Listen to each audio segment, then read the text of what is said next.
Very good afternoon students. Okay, now हम लोग definite integration पर आते हैं और वो डेफिनेट इंटीग्रेशन कैसे करना है डायरेक्टली उसके एग्जांपल्स करते हैं जिससे आपको समझ में आ जाएगा कैसे करना है। तो डेफिनेट इंटीग्रेशन क्या होता है, इनडेफिनेट इंटीग्रेशन क्या होता है और डिफरेंशिएशन क्या है, इनके ज्योमेट्रिकल मीनिंग्स क्या होते हैं, ये भी हम लोग आज ही करने वाले हैं। आज की क्लास बहुत इंपॉर्टेंट होने वाली है। आपका 200% फोकस यहाँ पे चाहिए, 200% अटेंशन यहाँ पे चाहिए, अदरवाइज आपको पता नहीं चलेगा कि नहीं डिफरेंशिएशन हमने कर तो लिया लेकिन इसका ज्योमेट्रिक मीनिंग क्या है। ठीक है, तो आज स्टार्टिंग में हम लोग इंटीग्रेशन से स्टार्ट करते हैं एंड लेट्स सी। तो इंटीग्रेशन से हम लोग कहानी आज की स्टार्ट करेंगे और अब जो करने वाले हैं वो है डेफिनेट इंटीग्रेशन। तो डेफिनेट इंटीग्रेशन क्या होता है?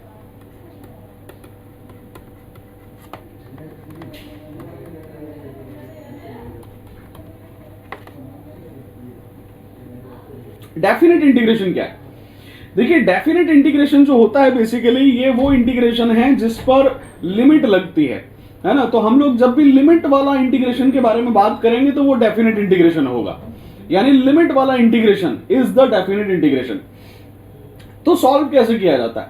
सॉल्व करने के लिए आप हमेशा एक ही चीज याद रखिए और वो है upper limit minus lower limit, upper limit minus lower limit. ठीक है, बस इतना सा करना है और कुछ भी नहीं करना है। तो फॉर एग्जाम्पल इसको अपन एग्जाम्पल से ही समझते हैं और डायरेक्टली मैं एग्जाम्पल से ही करवा देता हूं ताकि आप लोगों को डायरेक्ट कोरिलेशन भी महसूस हो जाए। देखिए, फॉर एग्जाम्पल अगर मैं आपसे कहूं कि कोई इंटीग्रेशन मुझे सॉल्व करना है, i is equal to integration x square into d x. ठीक है, और ये है 2 से 3। सपोज इस तरह का कोई इंटीग्रेशन आ गया तो ये जो इंटीग्रेशन होगा ये इंटीग्रेशन मेरे पास में अब डेफिनेट इंटीग्रेशन की रेंज में आ गया। डेफिनेट का मतलब ये होता है कि इंटीग्रेशन पर लिमिट लगाई जाती है। जो भी मेरे पास में नीचे लिखा जाता है उसे हम लोग लोअर लिमिट कहते हैं, it is called lower limit. ठीक है, और जो भी ऊपर लिखा जाता है उसे हम लोग क्या कहते हैं बताओ? Upper limit. यस, तो अपर लिमिट हो गया UL और लोअर लिमिट हो जाएगा LL। ठीक है, अच्छा हाँ, आपको ये याद रखना है कि अपर लिमिट और लोअर लिमिट में upper limit minus lower limit करना है। और दूसरी एक और इंपॉर्टेंट सी बात यहां पर यह है कि जब भी अपन डेफिनेट इंटीग्रेशन की बात करते हैं तो डेफिनेट इंटीग्रेशन में कांस्टेंट नहीं आता है या कांस्टेंट रिक्वायर्ड नहीं है ना। तो हम लोग यहां लिखेंगे constant of integration is not required. ठीक है, ठीक है, तो इंटीग्रेशन का जो भी कांस्टेंट होगा उसकी जरूरत नहीं है, उसके बिना ही हम लोग काम चला लेंगे। तो अब करना क्या है? करना यह है हमें हमेशा याद रखेंगे upper limit minus lower limit. बस अगर ये आप याद कर लेते हो कि ऊपर वाले में से नीचे वाले को घटाना है तो अपना काम हो जाता है। ठीक है ना। अब कैसे करना है? देखो, मुझे इस इंटीग्रेशन को सॉल्व करना है, थोड़ी देर के लिए भूल जाइए कि यहां पर लिमिट लिखी हुई है, थोड़ी देर के लिए लिमिट पर फोकस मत करिए। अगर मैं लिमिट को भूल जाऊं तो मेरे पास में क्या लिखा हुआ है जरा देखो, क्या ये integration x square D x लिखा हुआ है क्या? Yes sir. ठीक है, ठीक है। अब अगर एक्स स्क्वायर लिखा हुआ है तो इसको अगर मैं सॉल्व करूंगा तो क्या आंसर आएगा बेटा? इसका आंसर क्या आएगा बताओ जल्दी से। Yes, x cube upon 3। अब सी को भूल जाओ क्योंकि सी का यहां पर कोई काम नहीं है। अब आपने ये कहा कि सर एक्चुअली क्वेश्चन ये थोड़ी था, क्वेश्चन में तो नीचे 2 दे रखा था और ऊपर 3 दे रखा था। तो क्वेश्चन में नीचे मुझे 2 दे रखा था और ऊपर मुझे 3 दे रखा था। अब इन 2 और 3 का क्या होगा? तो इस 2 और 3 को हम आंसर में ऐसे ब्रैकेट लगा के लिखेंगे, स्क्वायर ब्रैकेट्स, नीचे 2 और ऊपर 3। इसका मतलब क्या होता है? इसका मतलब होता है कि जहां पर भी x लिखा हुआ है उसकी जगह अपर लिमिट डाल दो, माइनस करो, फिर जो भी x लिखा है उसकी जगह लोअर लिमिट डाल दो। तो पहले 3 डालोगे, कहां डालोगे? x की जगह। अगर मैं x की जगह 3 डालूंगा तो आंसर क्या आएगा? 3 की पावर 3 बाई 3 माइनस 2 की पावर 3 बाई 3। देखो जरा, क्या यही आंसर आएगा क्या? अपर वैल्यू माइनस लोअर वैल्यू करने पर क्या यही आंसर आएगा? Yes, sir. यस, ठीक है। जिसको नहीं समझ में आया, मैं एक काम करता हूं, जिसको समझ में आया देखो मैं इसको वापस एक तरह से बता देता हूं। ये लिखा हुआ है x cube by 3 minus x cube by 3, ठीक है। वेरिएबल कौन है? एक्स, तो x को रिप्लेस कर दीजिए अपर वैल्यू से, तो x को रिप्लेस करिए अपर वैल्यू से, यहां 3 लिख दिया, यहां 2 लिख दिया। अब समझ में आ रहा है बेसिकली करना क्या होता है? Yes, sir. ठीक है, तो अब इसको सॉल्व करके बताइए क्या आएगा। 3 क्यूब बाई 3, देखो एलसीएम 3 ले लेता हूं, और ये लिखा हुआ है 3 cube minus 2 cube. 3 cube is 27 and 27 minus 8 is 19 by 3, so this is the answer। क्या? Yes, sir. यस, बस इस तरह का जो भी इंटीग्रेशन होता है उस इंटीग्रेशन को डेफिनेट इंटीग्रेशन कहते हैं। तो डेफिनेट इंटीग्रेशन की वैल्यू क्या आती है? फिक्स्ड आती है, बस। अब जरा देखो अगला एग्जांपल देखो, ऐसे 4 एग्जांपल करेंगे तो आप बोलोगे कि सर ये सब तो हम कर लेंगे, हमें ये सब आता है। देखिए Yes, sir. I is equal to x की पावर 4 इंटू डी एक्स, 0 से लेके 2। Can you solve it quickly? क्या आंसर आएगा? तो स्टेप नंबर 1 क्या करना है? लिमिट्स पर फोकस नहीं करना है। इधर देखिए ये 2 और 4 जो लिखा हुआ है मैं इसको हटा देता हूं, तो मैंने इसको 2 लिखा है, 0 और 2 मैंने इसको रिमूव कर दिया। अगर मैं इसको 0 और 2 को रिमूव कर देता हूं तो इसका आंसर क्या आएगा बेटा? x की power 5, yes 32/5 is the right answer, very good. तो x की पावर 5 अपॉन 5, ये इसका आंसर आ गया। अब मैं आता हूं लिमिट्स पे, ठीक है। लिमिट्स क्या थी? 0 से लेकर के 2, दिस वाज द लिमिट। वो लिमिट यहां कैसे लगेगी? ऐसे डब्बा बना करके लिमिट लगाऊंगा। नीचे रहेगा 0 और ऊपर रहेगा अपर लिमिट, लोअर लिमिट नीचे, अपर लिमिट ऊपर की तरफ। अब मैं इसको सॉल्व करूंगा, क्या करने वाला हूं?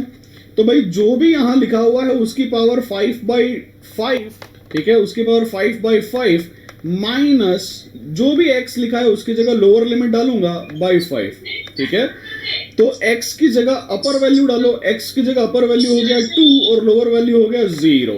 अब अगर मैं इसको सॉल्व करूं तो आंसर क्या आ रहा है जरा देखो, 2 की पावर 5, हाँ बेटा म्यूट हो जाइए, हाँ 2 की पावर 5 डिवाइडेड बाई 5, आंसर क्या आ गया? Answer is 32 divided by 5। क्या ये आपको क्लियर हुआ? Yes, sir. चलो अगला क्वेश्चन करते हैं, और इससे 4 एग्जांपल से आपका डेफिनेट इंटीग्रेशन खत्म हो जाएगा। अच्छा ये बताओ, 0 से लेकर के π/2 sine theta d theta, sine theta d theta, या साइन, अगर आपको थीटा से प्रॉब्लम हो रही हो कि यार ये साइन थीटा कैसे आ गया, सर ने तो x बताया था, तो साइन x dx, जल्दी से इसको सॉल्व करके दिखाओ। साइन का इंटीग्रेशन क्या होता है? Minus cos x. Yes yes, तो ये लिखा हुआ है माइनस का cos x, ये इसका आंसर आ गया। नीचे 0 है, और π/2 का मतलब क्या होता है? 90 डिग्रीज, ठीक है। π/2 मींस 90 डिग्रीज, ये जानते हो कि नहीं जानते हो? जानते हैं sir. जानते हैं, ओके। तो अब क्या करेंगे? x की जगह अपर वैल्यू माइनस x की जगह लोअर वैल्यू, तो मैंने लगाया माइनस cos 90, फिर माइनस cos, तो मेरा आंसर आ जाएगा। Yes, sir. यस, cos 90 कितना होता है? Cos 90 minus cos. cos 90 कितना होता है पहले ये बताइए। cos 0 होता है, अच्छा, और cos 0 कितना होता है? 1 होता है। ये मेरे पास में आंसर आ गया, सो 1 इज माय आंसर, ठीक है। चलिए एक क्वेश्चन और करते हैं, और उसके बाद में मैं एज्यूम करूंगा कि नहीं ये वाला प्रोसेस भी आपको आ गया है। I is equal to integration 0 से लेकर के 1 ax² plus bx plus c, है ना, और into dx। Can you solve this? तो पहले टर्म का आंसर बताओ, फर्स्ट टर्म का आंसर क्या आएगा? ax³ बाई 3, यस, तो ये very good, bx² by 2 plus c into x, और कांस्टेंट का तो चक्कर ही नहीं है, कांस्टेंट तो मुझे चाहिए नहीं। हाँ, ये हो गया 0 से लेकर के 1। अच्छा, अब जब मैं लोअर लिमिट डालूंगा, तो x की जगह क्या डालूंगा? 0। है ना, जब मैं लोअर लिमिट डालूंगा तो मैं x को किससे रिप्लेस करूंगा, 0 से। तो क्या ये तीनों टर्म 0 हो जाएंगे क्या? जब इस पूरे एक्सप्रेशन में मैं x की जगह 0 डालूंगा, लोअर लिमिट क्या है 0, अपर लिमिट क्या है 1, जब मैं 0 डालूंगा, लोअर लिमिट डालूंगा, जहां जहां x है अगर मैं वहां 0 डाल दूंगा तो क्या ये तीनों टर्म खत्म हो जाएंगी? Yes, sir. यस। और जब मैं अपर वैल्यू डालूंगा तो क्या आएगा? अपर वैल्यू में जहां जहां x है उसकी जगह 1 आ गया, तो मेरा आंसर क्या आएगा? A/3, B/2 और C. Yes, a/3 b/2 plus c, this is the answer. क्या ये क्लियर हुआ बेटा? Yes, sir.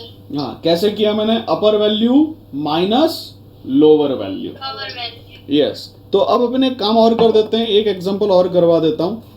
I is equal to integration e की पावर x dx 0 से लेकर के 1। क्या इसको सॉल्व कर सकते हो? देखो, e की पावर x आ गया, इसका इंटीग्रेशन। फिर आपने क्या किया बेटा, ऊपर 1 है नीचे 0 है, तो x को 1 डाला माइनस x को 0 डाला, तो e की पावर 1 तो e ही होता है और किसी की भी पावर 0 क्या हो जाएगा 1। सो e minus 1 is the answer. क्या ये समझ में आया सभी स्टूडेंट्स को?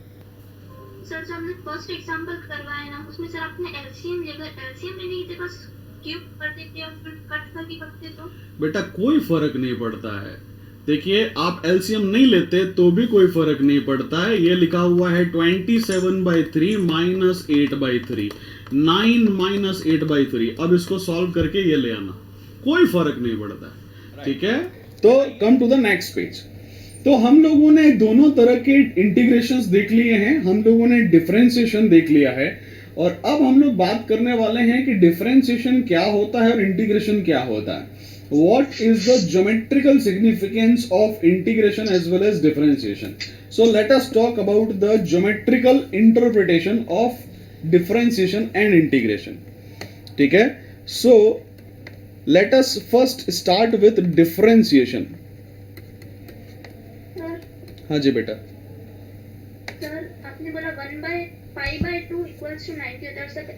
सर अगर माइनस π/2 होता तो माइनस 90 होता। डिफरेंशिएशन का हम लोग ज्योमेट्रिकल इंटरप्रिटेशन देख रहे हैं, ज्योमेट्रिकल इंटरप्रिटेशन।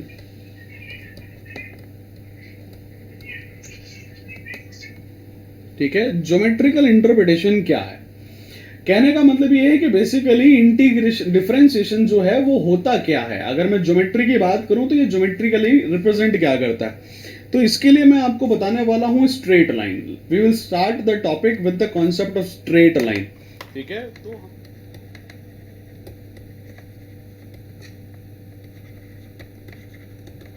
स्ट्रेट लाइन क्या है? ठीक है, तो स्ट्रेट लाइन बेसिकली क्या चीज है इसको समझिए। सपोज मेरे पास में ये x एक्सिस है, this is my x axis and this is my y axis, और यहां पर मैंने बना दी ये कोई स्ट्रेट लाइन।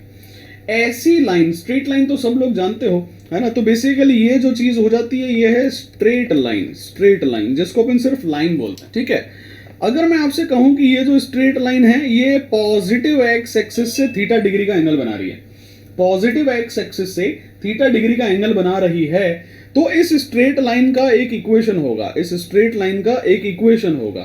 तो ये है equation of straight line, equation of straight line. और इक्वेशन ऑफ स्ट्रेट लाइन क्या होता है बेटा? तो ये होता है y is equal to mx plus C. y is equal to mx plus C is the equation of straight line.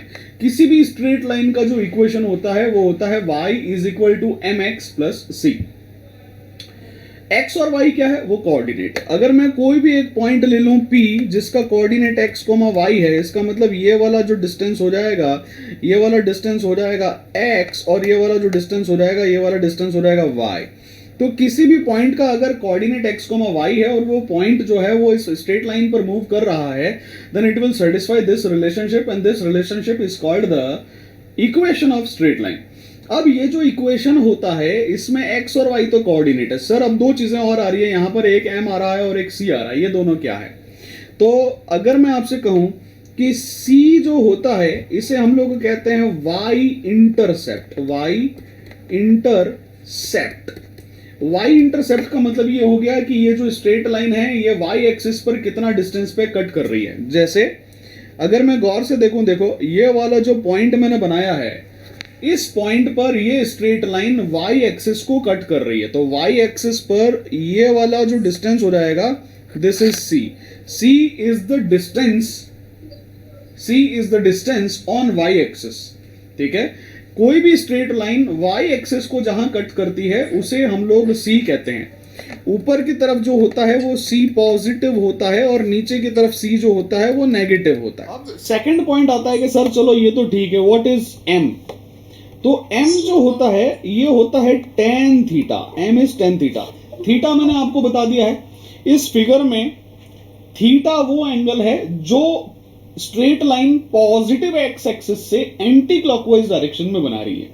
Positive axis से एंटी क्लॉकवाइज डायरेक्शन में जो थीटा है वो बना रही है। देखिए ऊपर की तरफ एंटी क्लॉकवाइज जो एंगल होता है ACW वो हमेशा पॉजिटिव होता है, और कोई भी एंगल अगर मेरे पास में क्लॉकवाइज डायरेक्शन में मेजर होता है तो वो नेगेटिव होता है। तो हम लोग जो थीटा की बात कर रहे हैं वो एंटी क्लॉकवाइज डायरेक्शन में मेजर होना चाहिए। फिजिक्स में हम हमारे सारे एंगल जो है वो एंटी क्लॉकवाइज डायरेक्शन में मेजर करते हैं, यानी ऊपर की तरफ घड़ी की विपरीत दिशा में अगर कोई एंगल मेजर किया जाएगा तो वो पॉजिटिव लिया जाएगा। सिमिलरली नीचे का जो एंगल होगा वो नेगेटिव लिया जाएगा। तो m क्या है? tan theta.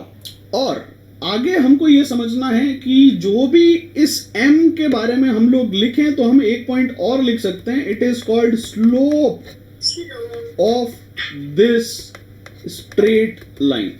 तो m को स्लोप बोला जाता है। तो m is nothing but it is a slope of a straight line and c is equal to the y intercept. c is equal to the y intercept. ठीक है, मुझे पता हो कि नहीं कौन सी स्ट्रेट लाइन है वो x एक्सिस को और y एक्सिस को कहां कट कर रही है, तो मैं यहां पर उसका m और c निकाल सकता हूं। अगर मैंने m और c निकाल लिया तो मैं स्ट्रेट लाइन को इक्वेशन को लिख सकता हूं।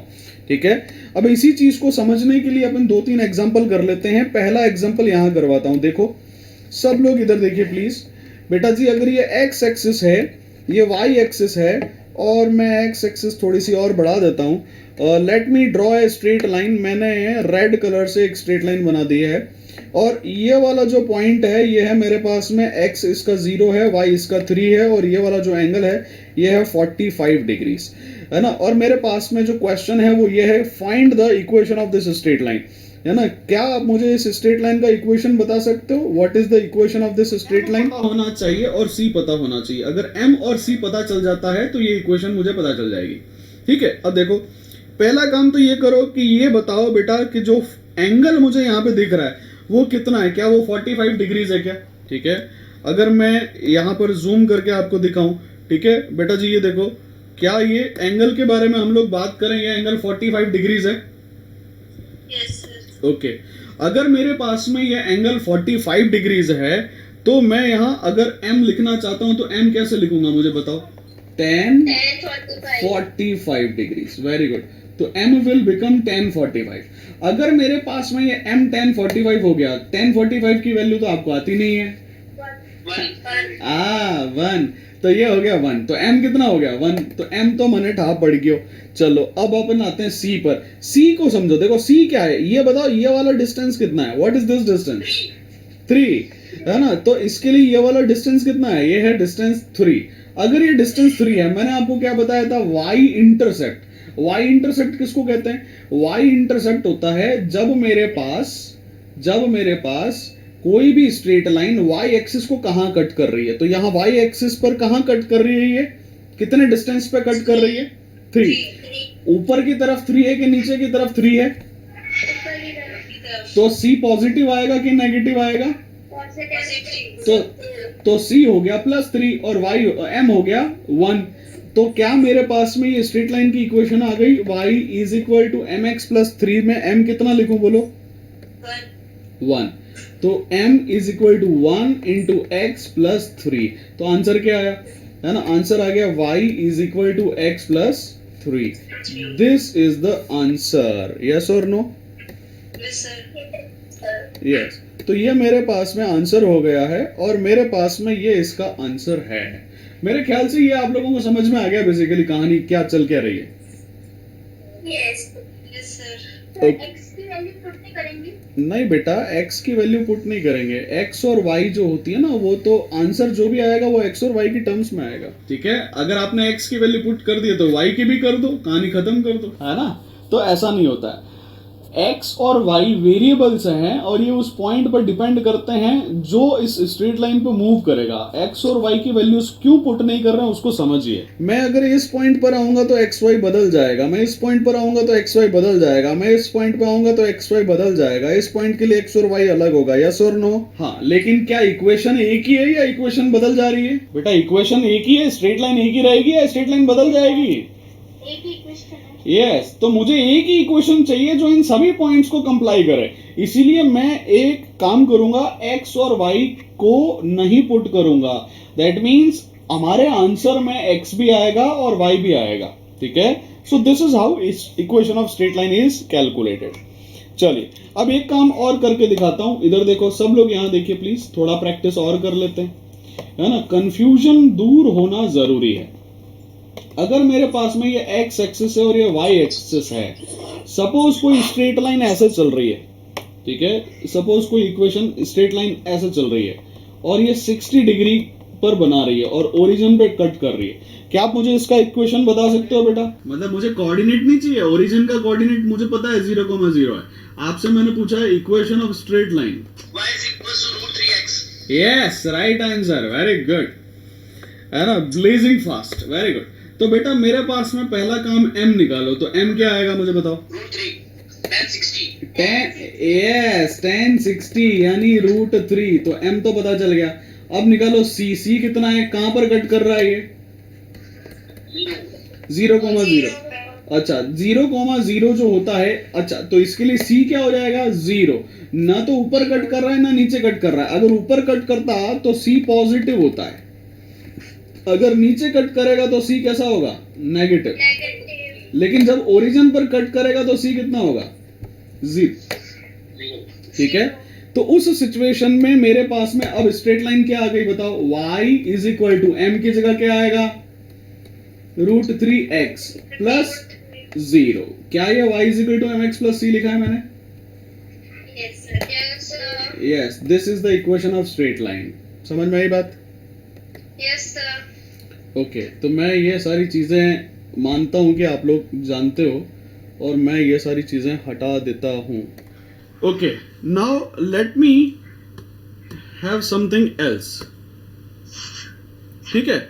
चलिए अब हम लोग एक काम करते हैं कि एक और दूसरा एग्जांपल करते हैं। यहां पर मुझे बताओ इस इक्वेशन का आंसर क्या आएगा? थोड़ा सा केयरफुली रहना है ना, यहां पर मुझे आंसर बहुत केयरफुली बताना।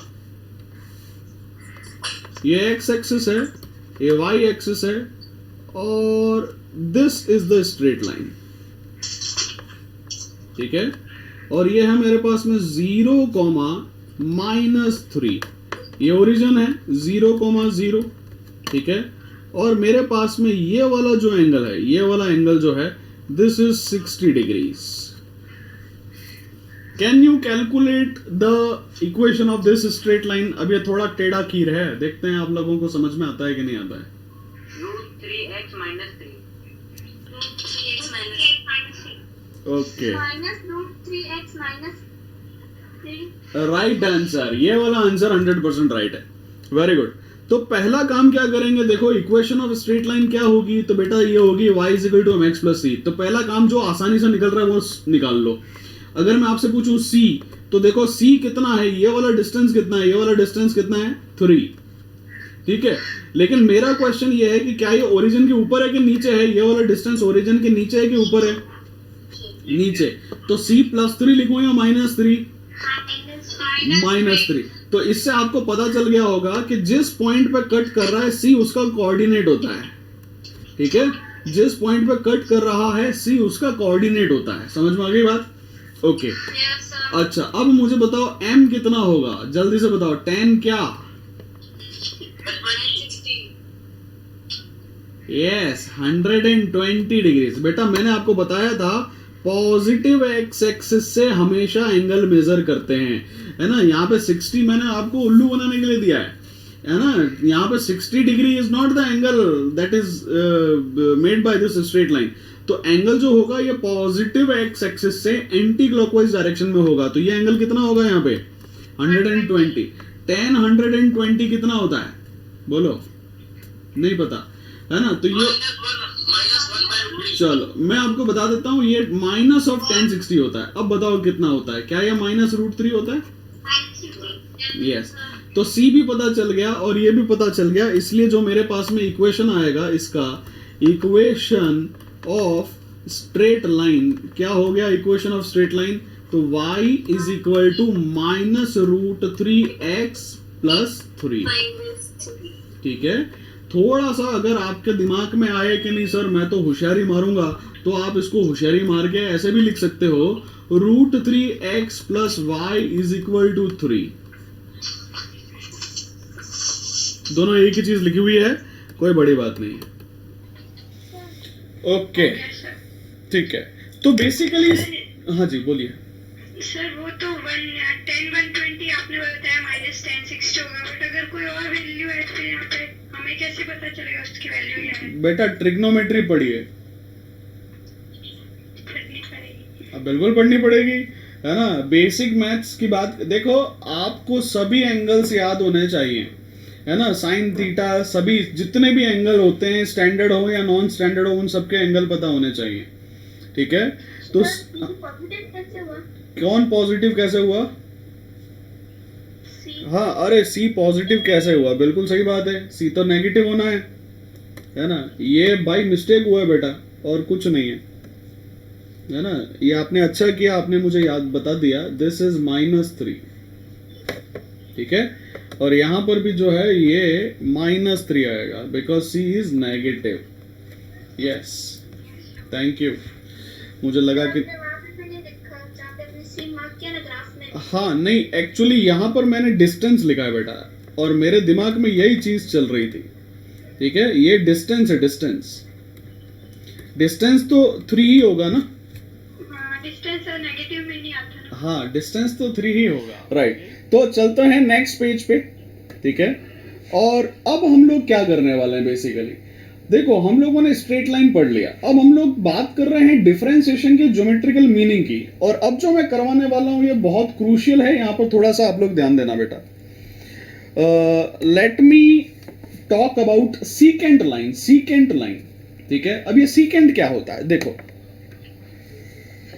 सेकंड जो एक सर्कल को दो बार काटती है। जी नहीं, है ना, एक तरह से वही है। सीकेंट का मतलब वही होता है जो किसी कर्व को 2 जगह काटे, लेकिन सर्किल होना जरूरी नहीं है।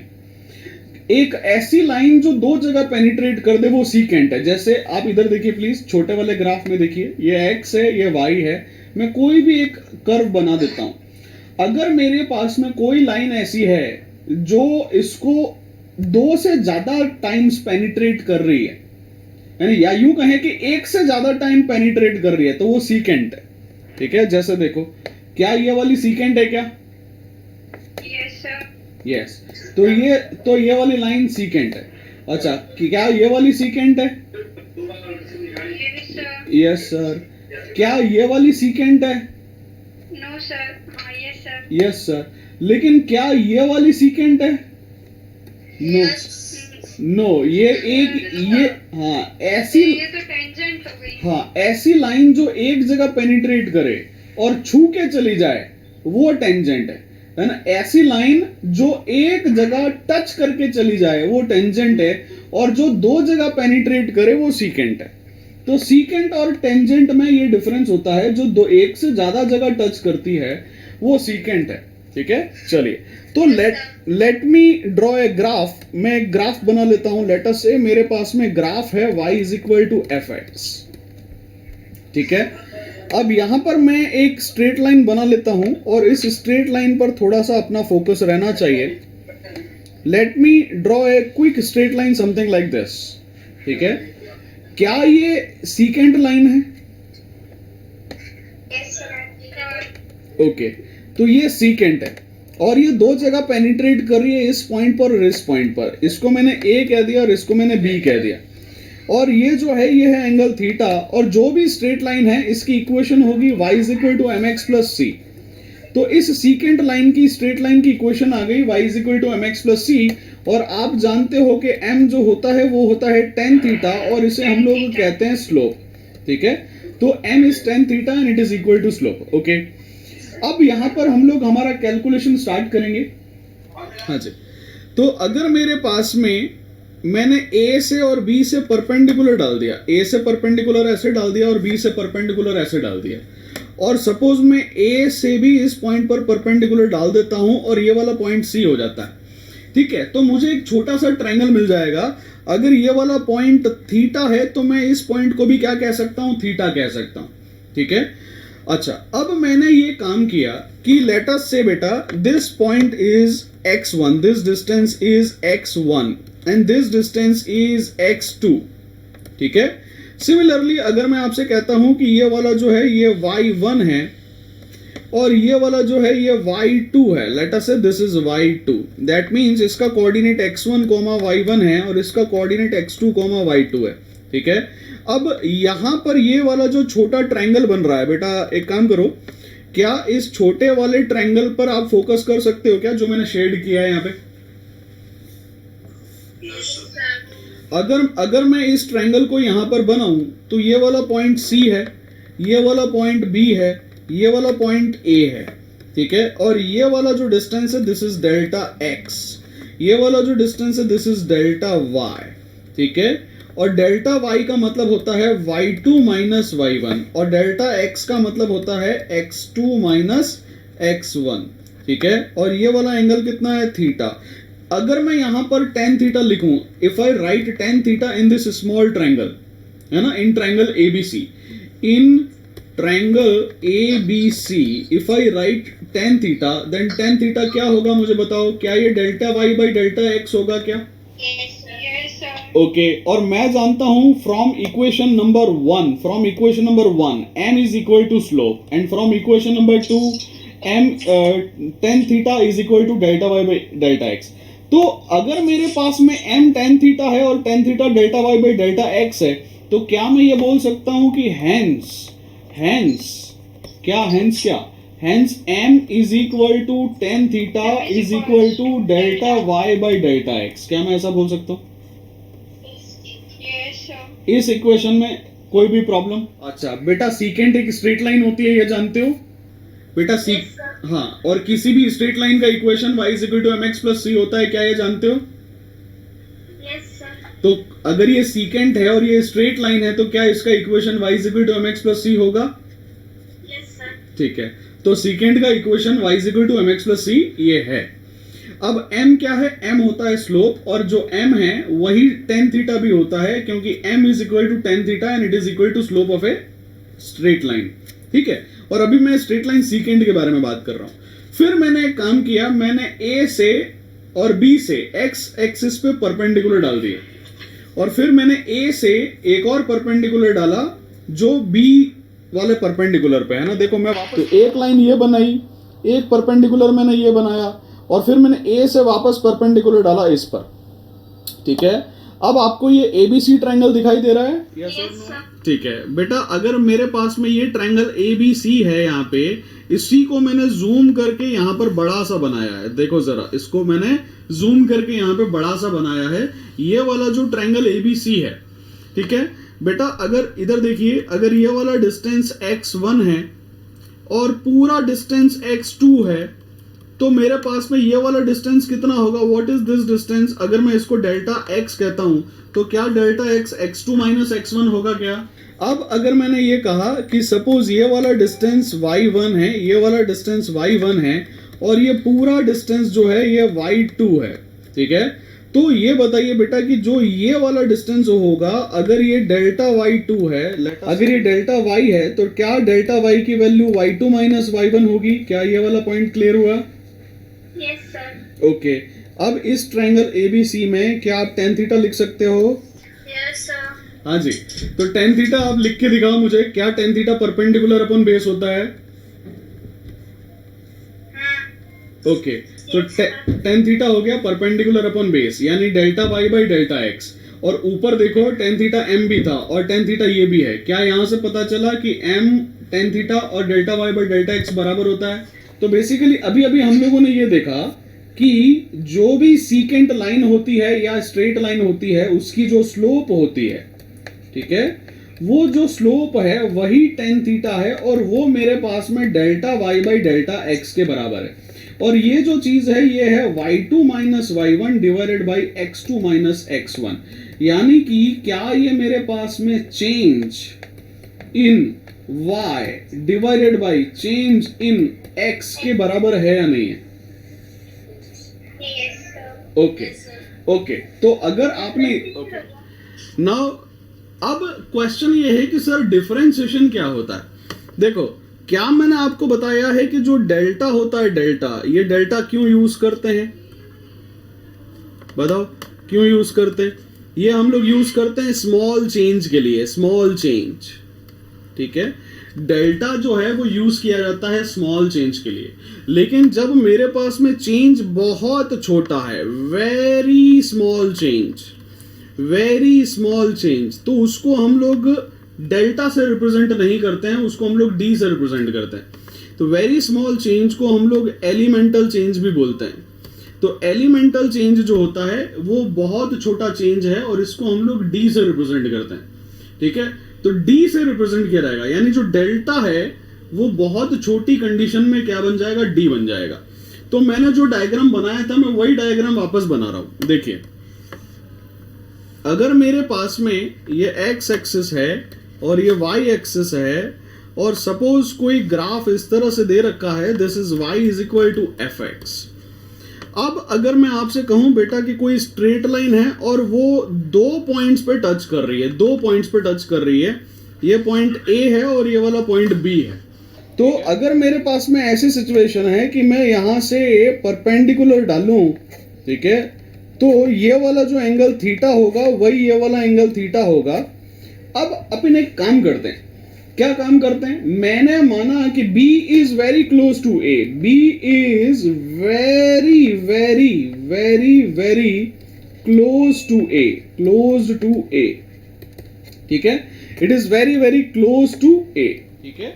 अगर B A के बहुत पास में होगा तो उनके x कोऑर्डिनेट भी पास में होंगे और उनके y कोऑर्डिनेट भी पास में होंगे। तो लेट अस से this distance is x, this distance is dx and the total distance is x plus dx। क्या ये समझ में आया? Yes, sir. Let us say this distance is y, this distance is dy and the total distance is y plus dy, ठीक है, y plus dy। अगर ऐसी situation आ जाए तो ये जो छोटा सा ट्रायंगल है, इस छोटे से ट्रायंगल का क्या होगा? अगर मैं इस छोटे से ट्रायंगल को गौर से देखूं तो इस छोटे से ट्रायंगल में ये वाला पॉइंट A है और ये वाला पॉइंट B है। क्या ये dy बनेगा?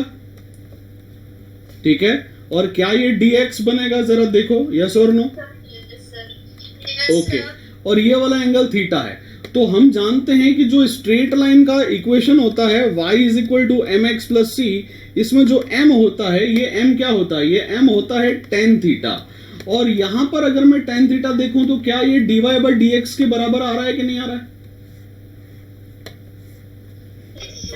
यस, आ रहा है। अब क्वेश्चन क्या है? अब क्वेश्चन ये है, ऐसा होने के लिए dx बहुत छोटा होना चाहिए, dx has to be very small.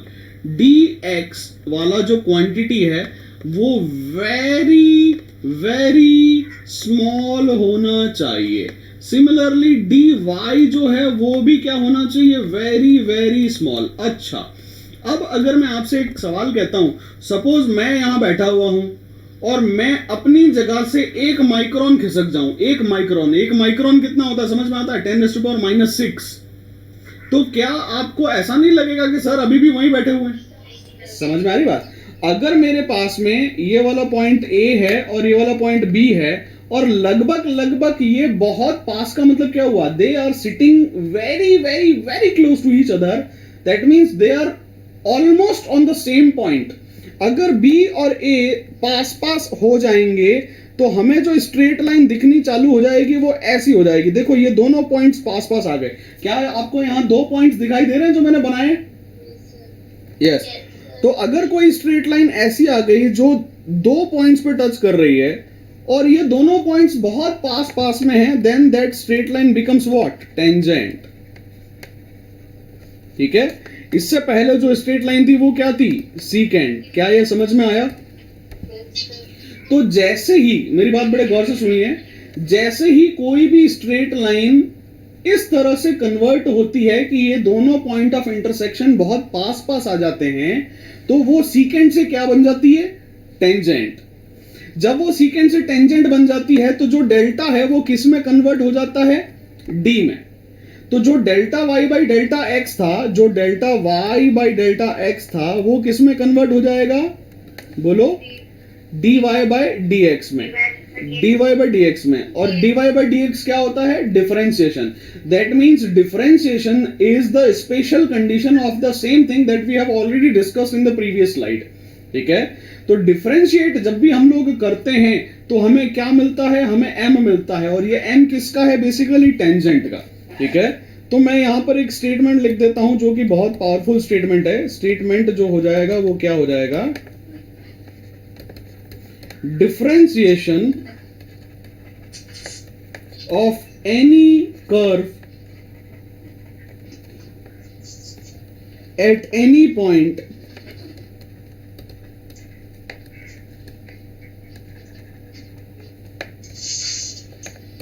gives slope of the tangent drawn to the curve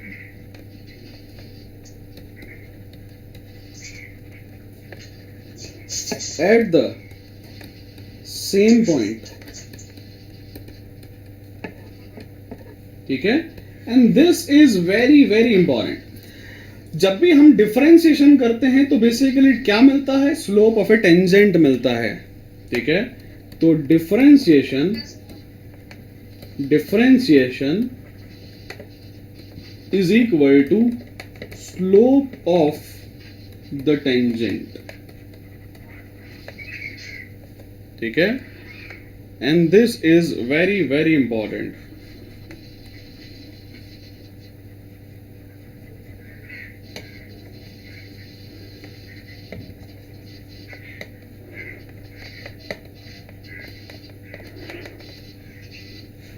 ठीक है। तो this is how the differentiation works. तो अभी अभी हम लोगों ने ये देखा कि बेसिकली डिफरेंशिएशन है क्या। तो जो डिफरेंशिएशन है वो ज्योमेट्रिकली क्या रिप्रेजेंट कर रहा है? वो रिप्रेजेंट कर रहा है slope of a straight line, है ना। जब भी मैं कोई स्ट्रेट लाइन बनाता हूं तो उस स्ट्रेट लाइन का एक्स एक्सिस से कितने डिग्री का एंगल बन रहा है, अगर मैं उसका tan थीटा ले लूं तो मुझे dy बाई dx मिल जाता है ना। ये बहुत बहुत इंटरेस्टिंग कॉन्सेप्ट है। वापस सुनिए मैंने क्या कहा। अगर मैं किसी भी कर्व को किसी पॉइंट पे टेंजेंट बना देता हूं तो उस टेंजेंट का एक्स एक्सिस से कितने डिग्री का एंगल बन रहा है, अगर वो मैं एंगल मेजर कर लूं, उसका tan थीटा निकाल लूं, तो स्लोप ऑफ स्ट्रेट लाइन से मुझे क्या मिल जाता है? मुझे dy बाई dx मिल जाता है। ठीक है। ये बहुत बहुत बहुत पावरफुल कॉन्सेप्ट है और उसको मैं एक बार फिर से समझा देता हूं। देखिए, अगर किसी को नहीं समझ में आया मैंने क्या कहा उसको अच्छे से समझिए। बेटा ये y एक्सिस हो गया, ये x एक्सिस हो गया और ये कर्व हो गया। तो मुझे ये कर्व दे रखा है, मुझे ये कर्व दे रखा है और ये कोई पॉइंट है और इस पॉइंट पे मैंने dy बाई dx निकाल लिया। मैंने पहला काम क्या किया? मैंने dy बाई dx निकाल लिया और ये y क्या है? y कर्व है। तो जब मैं डिफरेंशिएट करता हूं तो बेसिकली मुझे मिलता क्या है? तो अगर मेरे पास में यहां से गुजरने वाली कोई स्ट्रेट लाइन हो और उस स्ट्रेट लाइन ने कोई एंगल बनाया हो, ठीक है, और उस एंगल का अगर मैं tan थीटा निकाल लूं तो ये जो होगा ये उसकी स्लोप के बराबर होगा। तो dy बाई dx जो होता है वो स्लोप ऑफ ए टेंजेंट दे देता है। ठीक है। तो कर्व का dy बाई dx टेंजेंट के स्लोप के बराबर होता है और ये बहुत इंपॉर्टेंट है और इसको याद रखना है, क्योंकि जब अपन 1D मोशन करेंगे तो इस तरह के क्वेश्चंस आपके सिलेबस में आएंगे। ठीक है। आज का सेशन अपन इतना ही करते हैं, मिलते हैं नेक्स्ट क्लास में। ठीक है। इसको एक बार नोट कर लो, स्नैपशॉट ले लो इसका फटाफट। Have a nice day, bye bye.